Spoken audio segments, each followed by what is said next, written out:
GeM TV நேயர்கள் அனைவருக்கும் வணக்கம். நான் உங்கள் விஜய் பிலால். இன்னைக்கு வீடியோவில் நம்ம எதை பற்றி பார்க்க போகிறோம் அப்படின்னு பார்த்தீங்கன்னா, ரொம்ப நாளாக வந்து இந்த போர் ஒப்பந்தம் அறிவித்து ஒரு 50 நாளுக்கு அப்புறம் ஆனாலுமே, இஸ்ரேல் வந்து காசா மேலே வந்து தாக்குதல் நடத்துகிறாங்க. அதுக்கு என்ன சொல்கிறாங்க, ஹமாஸ் வந்து இது பண்ணல, அதனால அதனால சரணடைகிற மாதிரி அவங்க போர் ஒப்பந்தத்துக்கு சம்மந்தமாக எதுவுமே பண்ணல, அத்துமீறல் பண்ணுறாங்கன்னு சொல்லி தாக்குதல் நடத்துகிறாங்க.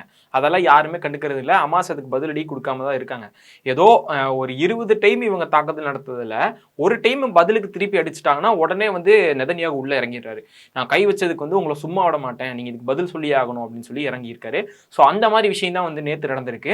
சும்மாவே தாக்குதல் நடத்திட்டு இருக்கிற அந்த இடத்துல அதாவது எதிர் தாக்குதல் ஹமாஸ் பண்ணனால மிகப்பெரிய தாக்குதல் ஒன்று வந்து அங்கே நடத்தியிருக்காங்க. ஸோ அது என்ன நடந்திருக்கு, அது மட்டும் இல்லாமல் இந்த அமைதி ஒப்பந்தம் வந்து 2வது கட்டத்துக்காக கொண்டு போகணும். ஃபர்ஸ்ட்டு ஒரு போர் ஒப்பந்தம் போட்டு அமைதியாக நீங்கள் இல்லை, அடுத்து இன்னொரு 2வது கட்டமாக வந்து இதை கொண்டு போகணும் அப்படின்னு சொல்லி இது சம்பந்தமான பேச்சுவார்த்தைகள் வந்து ட்ரம்ப் ரீதியாகவும் அப்போ அரபு நாடுகள் ரீதியாகவும் நடந்திருக்கு. ஸோ என்னெல்லாம் நடந்திருக்கு அப்படிங்கிறது எல்லாமே இந்த வீடியோவில் நம்ம டீட்டெயில்ஸாக பார்க்கலாம்.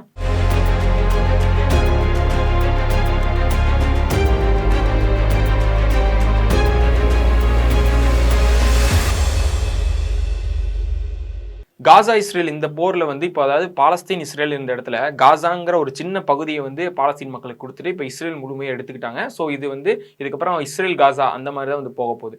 இந்த இடத்துல வந்து அதுவுமே இன்னும் கொஞ்ச நாள்ல வந்து காசாங்கிற ஒரு இடமே இல்லாமல் முழுசா முடிஞ்சிடும் அப்படின்னு தான் நான் வந்து நினைக்கிறேன். ஏன்னா நான் முன்னாடி வீடியோலயே சொன்ன மாதிரி அந்த எல்லை கோடு அப்படின்னு சொல்லிட்டு அந்த மஞ்சள் கோடு சொல்றாங்கல்ல, ஸோ அந்த இதுக்கும் உள்ள போய் தான் வந்து தாக்குதல் நடத்திட்டு இருக்காங்க. இதனால அங்க இருக்கிற மக்கள் அப்படி அதாவது ஒரு பகுதியில் இருக்காங்க, அந்த பகுதியை அப்படி குறுக்கி உள்ள இருக்கிற மக்களே வந்து ஒவ்வொரு நாளைக்கும் ஒவ்வொரு கிட்டத்தட்ட ஒரு 10 பேரா இருக்கட்டும், ஒரு 20 பேரா இருக்கட்டும், இந்த மாதிரி தினமும் இழந்துட்டு வராங்க. அதுல வந்து இருக்கிற மக்கள் வந்து இறந்து போயிடுவாங்க அப்படிங்கிறது வந்து தெரியுது.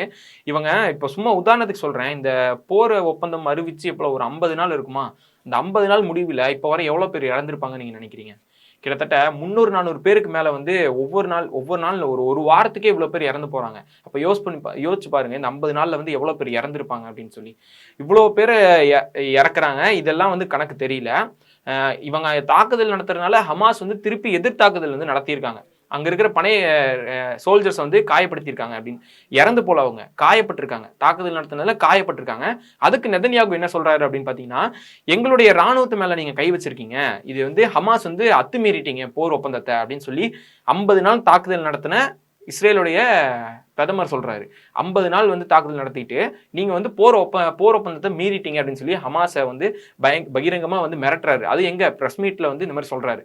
நாங்க வந்து சும்மா விட மாட்டோம், நாங்க கண்டிப்பா திரும்பி தாக்குதல் நடத்துவோம் அப்படின்னு சொல்லியிருக்காரு. இவ்வளவு நாள் வந்து தாக்குதல் நடத்தி தானே இருந்தீங்க, திரும்ப எதுக்கு தாக்குதல் நடத்துறாரு அப்படிங்கிறது தெரியல. சரி, ஓகே, இப்படி சொல்லியிருக்காருல, இதுக்கு வந்து திரும்ப எதிர் தாக்குதல் எவ்வளவு பெருசா பண்ணியிருக்காரு அப்படிங்கிறத நான் சொல்றேன். இதுக்கு முன்னாடி அந்த சோல்ஜர்ஸ்க்குலாம் என்ன சொல்லியிருக்காருன்னா, சீக்கிரமே வந்து அவங்க குணமடைஞ்சிருவாங்க, அடிப்பட்ட சோல்ஜர்ஸ் எல்லாருமே சீக்கிரமா குணமடைஞ்சிருவாங்க அப்படின்னு சொல்றாங்க. இந்த அடிப்பட்ட சோல்ஜருக்கு, அதாவது இந்த அடிப்பட்ட இஸ்ரேலுடைய ராணுவ அதிகாரிகளுக்கு பதிலா அங்க யாரெல்லாம் இறந்திருக்காங்க அப்படின்னு பாத்தீங்கன்னா, கிட்டத்தட்ட குழந்தைங்களோட சேர்த்து ஒரு 2 குழந்தைங்களோ 3 குழந்தைகள் பக்கம் வந்து இறந்திருக்காங்க. அது போக எக்ஸ்ட்ரா அங்க இருக்கிற பெண்களா இருக்கட்டும், அங்க இருக்கக்கூடியவங்களா இருக்கட்டும், நிறைய பேர் வந்து இறந்து போயிருக்காங்க. ஒரு 10 பேர் பக்கம் இறந்து போயிருப்பாங்க அப்படிங்கிற நியூஸ் வந்து வெளியே வந்திருக்கு. சில பத்திரிகைகள்ல வந்து 8 பேர் இறந்திருக்காங்க அப்படிங்கிற நியூஸ் வந்து வெளியே வந்திருக்கு. ஆவரேஜா எல்லா வெளிவந்த தகவல் படி பாத்தீங்கன்னா கிட்டத்தட்ட ஒரு 10 பேர் வந்து இந்த தாக்குதல்ல இறந்து போயிருக்காங்க.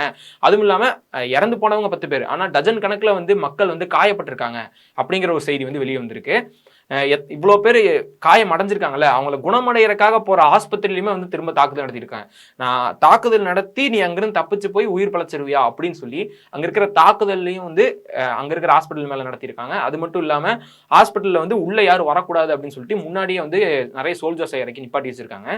இவ்வளவு ஒரு தீவிரமா வந்து தாக்குதல், அதாவது இவங்க தாக்குதல் நடத்துறாங்க, திருப்பி எதிர் தாக்குதல் வந்து நடத்தினா உடனே இவங்க திருப்பி தாக்குதல் நடத்து. இது என்னன்னா புரியல. இது பார்க்கும் போதே ஒரு மாதிரிதான் இருக்கு. என்னன்னா இவங்க வந்து தாக்குதல் நடத்துறாங்க, அதுக்கு திருப்பி தாக்குதல் நடத்துறாங்க. என்ன அவங்க வந்து அமைதியாவே தானே இருக்காங்க. அமைதியா இருந்தாலும் ஒரு அடி அடிக்கிறது, அமைதியா இல்லாம நீ எதுக்கு நீங்க வந்து அடிக்கிற, எதுக்கு எங்க மக்களை தாக்குறன்னு சொல்லி திருப்பி அடிச்சாலும் அதுக்கு ஒரு அடி அடிக்கிறது, மிகப்பெரிய அடி. ஸோ இவ்வளவு பிரச்சனை போயிட்டு இருக்குல்ல.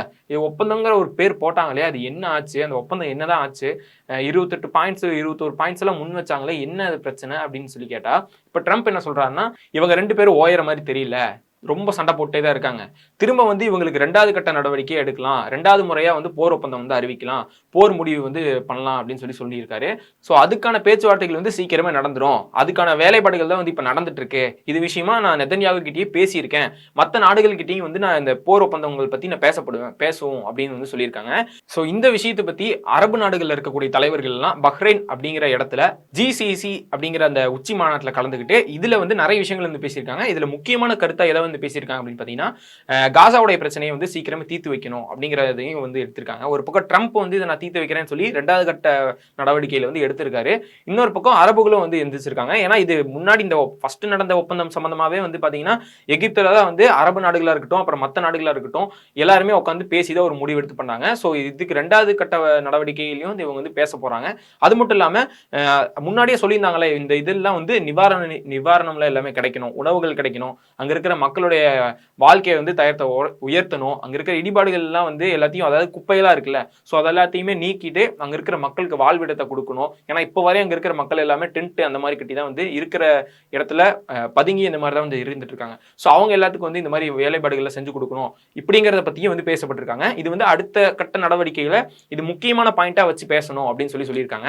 காயமடைஞ்சவங்க எல்லாத்துக்குமே வந்து உதவி செய்யற வகையில டாக்டர்ஸா இருக்கட்டும், வெளிநாடுகள்ல இருந்து உள்ள டாக்டர்ஸ் இறக்குறது, இந்த மாதிரி விஷயங்கள்லாம் வந்து பண்ணணும் அப்படின்னு சொல்லியிருக்காங்க. ஏன்னா அங்க இருக்கிற டாக்டர்ஸா இருக்கட்டும், அங்க இருக்கிற ஹாஸ்பிட்டல்ஸா இருக்கட்டும் எல்லாத்தையும் அடிச்சு நொறுக்குறாங்களே இது இருந்தாலும்.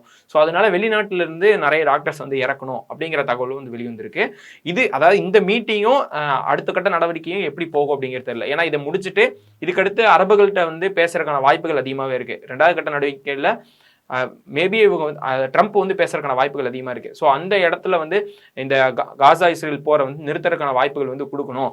இதுல வந்து புதுசா என்ன சட்டத்தை தெரியுமா போடணும்? ஃபர்ஸ்ட் என்னை கேட்டீங்கன்னா நீங்க இஸ்ரேல் வந்து தாக்குதலை உடனே நிறுத்தணும் அப்படின்னு சொல்லி தான் போடணும். ஏன்னா ஃபர்ஸ்ட் அந்த ஒப்பந்தத்தில் என்ன சொல்லியிருந்தாங்க அப்படின்னு பார்த்தீங்கன்னா, பிணைய கைதிகளை கொடுக்க இஸ்ரேலுடைய படை வந்து கொஞ்சம் கொஞ்சமா அந்த இடத்த அவங்க ஆக்கிரமிச்சிருக்க இடத்துல இருந்து கொஞ்சம் கொஞ்சமா விலகி போயிடுவாங்க.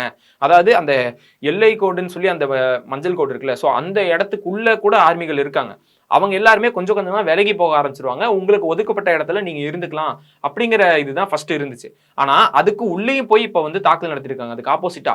ஸோ இந்த விஷயத்த மெயினா பேசணும் அப்படின்னு சொல்லி தான் நான் நினைக்கிறேன். உங்களுடைய ஒப்பீனியனும் நிறைய பேர் கமெண்ட்ஸ்லயும் அந்த மாதிரி தான் வந்து சொல்லியிருந்தாங்க. ஃபர்ஸ்ட் இஸ்ரேல தான் வந்து நிப்பாட்ட சொல்லணும் அப்படிங்கிற மாதிரி வந்து சொல்லியிருந்தாங்க. ஏன்னா இப்ப வரையா அவங்க வந்து துப்பாக்கி சூடு சவுண்டு கேட்குது, ஹமாஸ் வந்து அத்துமீறிட்டாங்க அப்படின்னு சொல்றாங்க. அத்துமீறினதுக்கான முழு விவரம் அவங்க இன்னும் எதுவுமே சொல்லல. ஸோ இதனாலதான் வந்து திருப்பி தாக்குதல் நடத்துறதுனால ஹமாஸ் என்ன பண்றாங்க அப்படின்னு பாத்தீங்கன்னா, நேத்து நள்ளிரவு வந்து இந்த ஹமாஸ் இவங்க தாக்குதல் நடத்தினதுக்கு வந்து இவங்க திருப்பி தாக்குதல் நடத்தியிருக்காங்க. இதுல தான் வந்து இவ்வளவு பேர் வந்து இறந்து போயிருக்காங்க. இதுக்கு முந்தின நாள் தான் வந்து என்ன பண்ணியிருக்காங்க அப்படின்னு பாத்தீங்கன்னா, ஹமாஸ் மறைமுகமா போய் அங்க இருக்கக்கூடிய ராணுவ அதிகாரிகளை வந்து தாக்குதல் பண்ணி துப்பாக்கி சூடுகள் நடத்தி இந்த மாதிரிலாம் வந்து பண்ணியிருக்காங்க. நம்ம நாட்டு மக்களை வந்து ஒருத்தன் அடிச்சுட்டே இருக்கான், ஒப்பந்தம் அதாவது எந்த பிரச்சனையும் இல்லை அப்படின்னு சொல்லி ஒரு ஒப்பந்தம் போட்டதுக்கு அப்புறமும் திரும்ப வந்து அடிச்சுட்டே இருக்கான் அப்படிங்கும் போது யார் வந்து சும்மா இருப்பா? நீங்களே சொல்லி யோசிச்சு பாருங்களேன். ஸோ அதுக்காக வந்து எதிர்த்தாக்குதல் பண்ணோம் அப்படிங்கிற ஒரு பாயிண்ட் வந்து முன்வைக்கிறாங்க. நாங்க வந்து எந்த ஒரு வன்முறைக்காகவோ அந்த மாதிரி நாங்க வந்து தாக்குதல் நடத்தல. இந்த தாக்குதல் அவங்க வந்து தாக்குதல் இந்த மக்களை வந்து அடிச்சதுனாலையும் போர் ஒப்பந்தத்துக்கு அப்புறம் நாங்க மீறிட்டோம்னு சொல்லி மக்களை வந்து துன்புறுத்ததுனாலையும் தான் வந்து நாங்க எதிர்த்தாக்குதல் நடத்தணும் அப்படிங்கறத வந்து சொல்லியிருக்காங்க.